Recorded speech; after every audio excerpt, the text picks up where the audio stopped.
A place where nobody dared to go.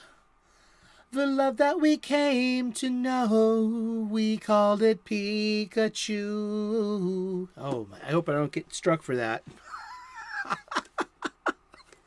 Hey there, once again, it is time for the Golden Age of DC Comics 365 Days, where I take this beloved hardcover coffee table book given to me about 2 decades ago by one of my best friends. This has been serving my coffee table ever since and has been a constant source of comic book shop style conversations, the kind I wish to recreate with you here today.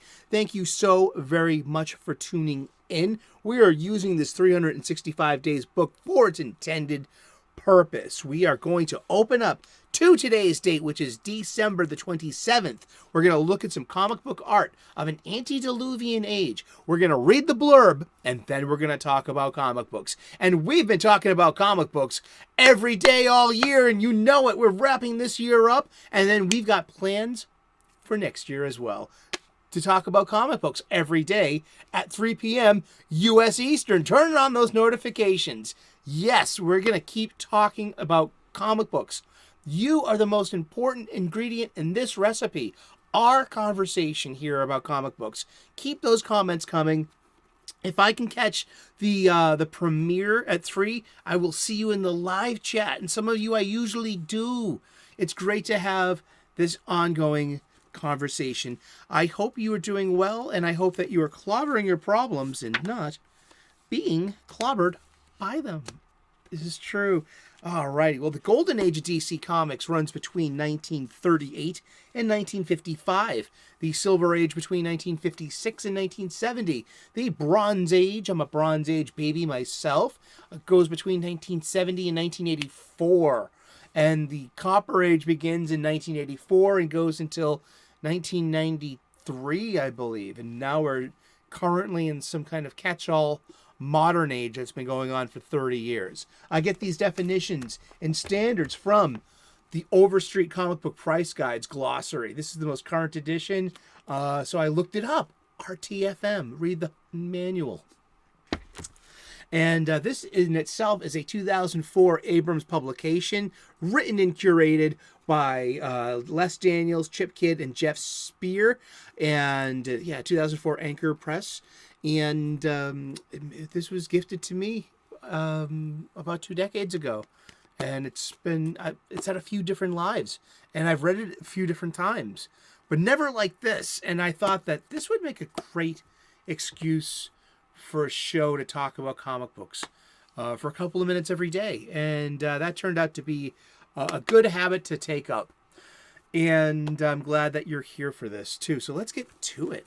Let's open up this book to today's date, December the 27th. So I can read from wikis to you. Xanadu. That's right. It's December the 27th. This is story by Otto Binder. No art credit. This is from Captain Marvel Adventures, issue number 108, from May of 1950. Another story about the famous talking tiger, so read the blurb accompanying Mr. Tawny's detective case, one of 23 appearances by one of Captain Marvel's strangest supporting characters. Introduced in 1947, Talkie Tawny was created by writer Otto Binder and artist C.C. Beck, and immediately became a favorite with readers. The joke was that the beast had become a bourgeois boar without a wild bone in his body. In this tale, the tiger's idea of adventure comes out of a book, and he needs Captain Marvel to protect him from trouble. Ultimately, the animal who wants to be Sherlock Holmes proves to be quite adept at making deductions. So let's look at this art here. That is Talking Tawny. He's a friend to Billy Batson and Captain Marvel and the Marvel family. And it's been this IP, this character has been in play pretty much up until now. I think there is a modern version of Talking Tawny to talk about later. But yeah, here it is. Let's read the narrative caption here. Mr. Tawny, the talking tiger, leads quite an ordinary life as a worker and homeowner. And like you and I, yearning to break up the monotony, he takes up a new role as a modern Sherlock Holmes.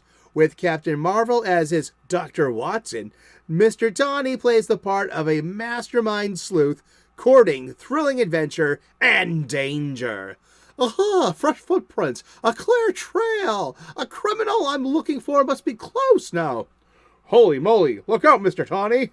Dun dun dun dun! He's about to get blackjacked by a gangster who's been put his feet in the wet cement.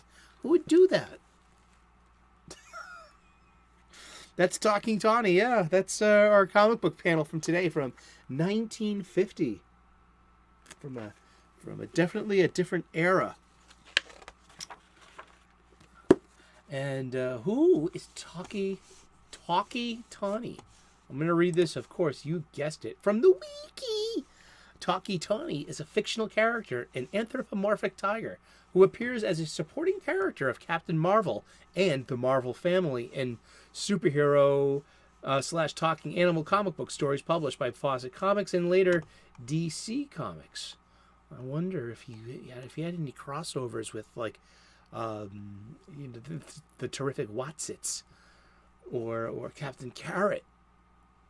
You know, he's affiliated with the Amazing Zoo Crew. That's interesting. I didn't know that. But that's all retcon anyway. Publishing history created by Otto Binder and C.C. Beck in Captain Marvel Adventures number 79. The tradition, that was in December of 1947. Talkie Tawny is a humanoid and well-mannered tiger who wishes to be part of human society. And he's a friend of the Marvel family. Later versions introduced in the 2000s often feature Tawny as more tiger-like, although typically retaining his ability to talk. And he was originally introduced as a talking humanoid Bengal tiger who travels from his native India to the United States in hope of integrating himself into American society.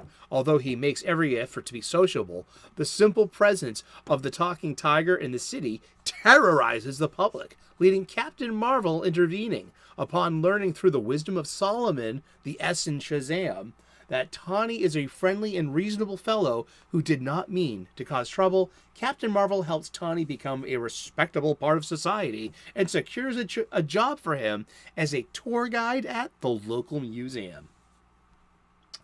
Tawny became a regular recurring character in Captain Marvel Adventures, appearing as the best friend of Captain Marvel and his juvenile alter ego, Billy Batson, until it ceased publication in 1953. Tawny was as a respectable gentleman. Tawny dressed in a tweed suit and spoke and acted in a dignified manner. So maybe I should let's recharacterize Talkie Tawny's dialogue in a more appropriate and character-like manner. See, I just said this character out of character. Aha! Fresh footprints, a clear trail. The criminal I'm looking for must be close now. Give it a little bit less slapstick and a bit more seriousness, maybe a bit more refined, you know. Let's see. His second appearance was in Captain Marvel and the Return of Mr. Tawny from Captain Marvel Adventures number 82 in 1948, and it allowed for his origin story. Tawny had been a regular tiger who was accused of killing a man. To allow Tawny to clear his name, a local hermit gave him a serum that gave him the ability to speak and stand upright like a human. And in 1953, Otto Binder and C.C. Beck unsuccessfully attempted to launch a newspaper comic strip featuring Mr. Tawny. And following the end of publications of Captain Marvel Adventures, when Fawcett Comics discontinued all of their superhero comics, and that's National Comics Publications versus Fawcett Publications. Tawny later resurfaced when DC licensed and later bought the rights to the Fawcett characters and began publishing new Captain Marvel stories, along with Fawcett reprints, under the comic book title Shazam, beginning in 1973. There's a post-crisis Tawny. There's a new 52 Tawny. There is a rebirth Tawny. It keeps changing just a little bit over time. So we went from like an innocent day, and we've seen with other competing strips around that time too. What was replacing the superhero fare was the kids fare of the anthropomorphic cartoon characters of animals with human qualities, and for kids and with jokes and stuff. And less of the superhero fare. And Taki Tani like bridges that gap in a way, introducing a major character into your superhero story who is an anthropomorphic animal. Really interesting. Something that can only exist in a cartoon, or like if like we pull it into real life and over just like make the a visualization like out like let's make a movie. Has Talking Tawny been in the Shazam movie? Really? I don't think so. Talking Tawny is referenced in the 2019 live action Shazam in one scene. Shazam gives a large tiger plush to a girl and her father during the battle at a winter carnival. Billy's backpack also has a cloth patch of a tiger on the front pocket, and Shazam has a tiger symbol on front of his cape, etched into the golden disc that secures it. So no, there is no Taki Tani in the last DC movie. There was no Talking Tawny either in the Black Adam movie, of which I enjoyed. It wasn't it was a little too long, and but it was pretty by the book, and I like The Rock as an action star, and I had no problems with Black Adam or the JSA they had in it, and their many Hollywood revisions. Yet we had Golden Age characters. We've been talking about the Golden Age all year. We had Golden Age characters in that story. Black Adam is a Golden Age character. We had Dr. Fate and Hawkman. And off panel you had the Atom as well, or in a clever cameo. You had an older version of Al Pratt, the Atom, but yeah, no Talking Tawny and Black Adam, the movie. Let's look at the art once again. Sure, why not? It's about art appreciation. We got Captain Marvel coming around the corner, and Talking Tawny is so focused that he's also stepping in the wet cement as well. But there is the criminal. He's only a criminal would wear that kind of hat and he carry a blackjack. What's a blackjack? That little sack in his hand. My grandfather had one of these. This hurts. You get hit by that. There's like a lead ball encased in leather, and it's meant to get just a little bit of a momentum if you snap it. So if you use it for personal defense, you could really clobber someone. It's meant to hit someone in the head or the hands. I guess. I mean, just and it's always been associated with urban kind of environments. My grandpa wasn't a gangster, but he carried a blackjack for personal defense, and it's a non-lethal personal defense method, and it could take you by surprise, and that's what it's meant to do. I'm pretty much you're meant to surprise. You're supposed to sucker someone with that, or defend yourself with at the same time. So the blackjack has a. Is it all that honorable? Well, let's look it up.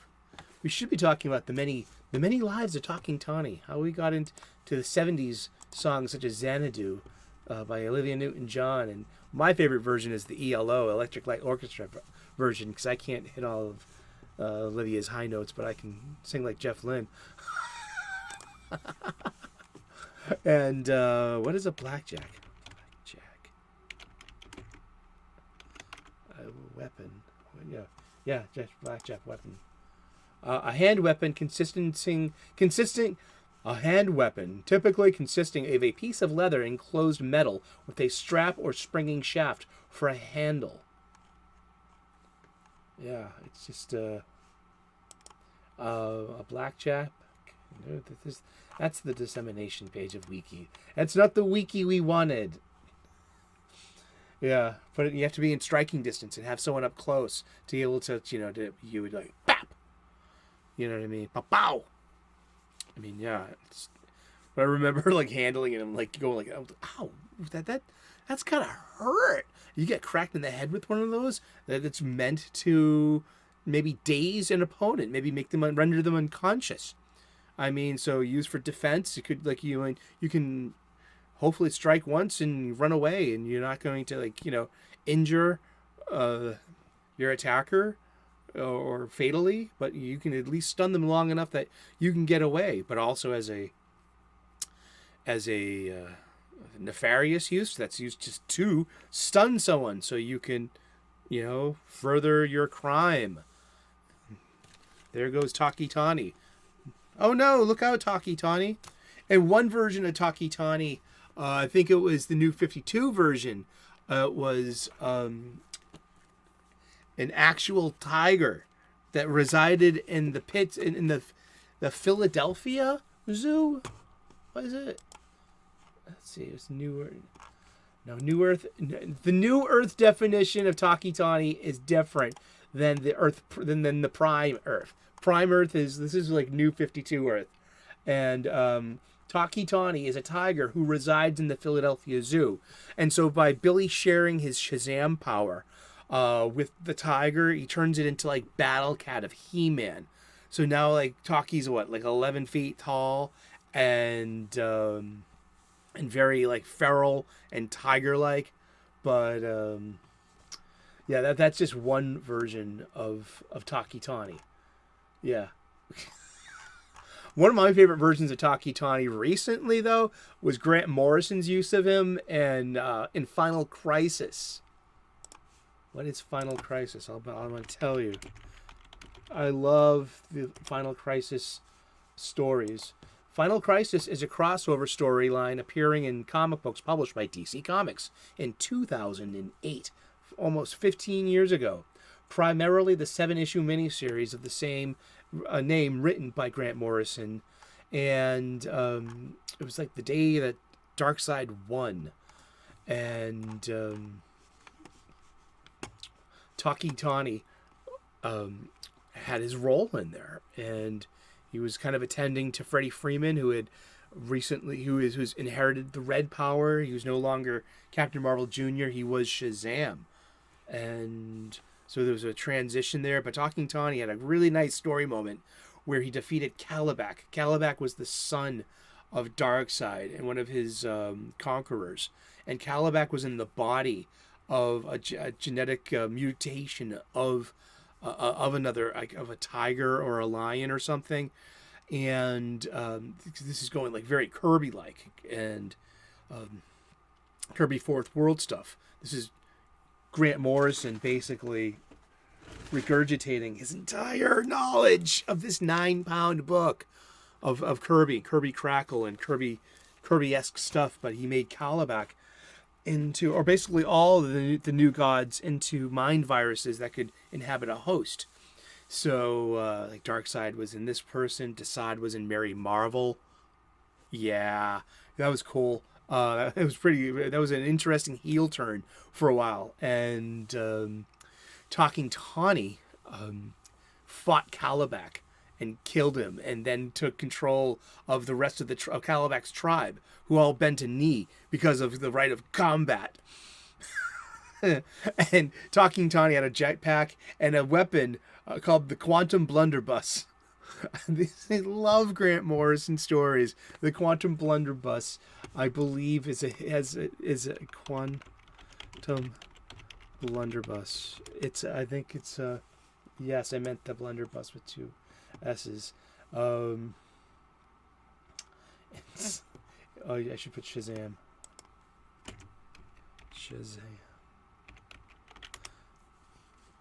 No, there's nothing. Oh yeah, here it is. Images for a quantum blunderbuss. Oh no. So it was a gun used in Final Crisis number 5. Talking Tom, he threatens it. This is the quantum blunderbuss. I am not like messing around. Something like that. It's just really, I really enjoyed it. And Talking Tawny in Final Crisis. And we've been talking about comic books, and we're going to talk about comic books every day for the rest of the year. You got it. Tune in tomorrow, 3 p.m. U.S. Eastern, and we'll find out who we're talking about when we turn the page tomorrow. Please like and subscribe. Turn on those notifications. Eventually, you will figure out how to tell time. Hey, it's 3 p.m. U.S. Eastern. The show is on. Let's tune in and let's forget our worries and talk about something fun for a couple of minutes every day, once a day. Let's do it. Only we can do this, right? Cheers. Thank you so very much for tuning in today. God bless. Namaste. Good luck. And we will see you again tomorrow in those funny pages. Cheers. Bye-bye.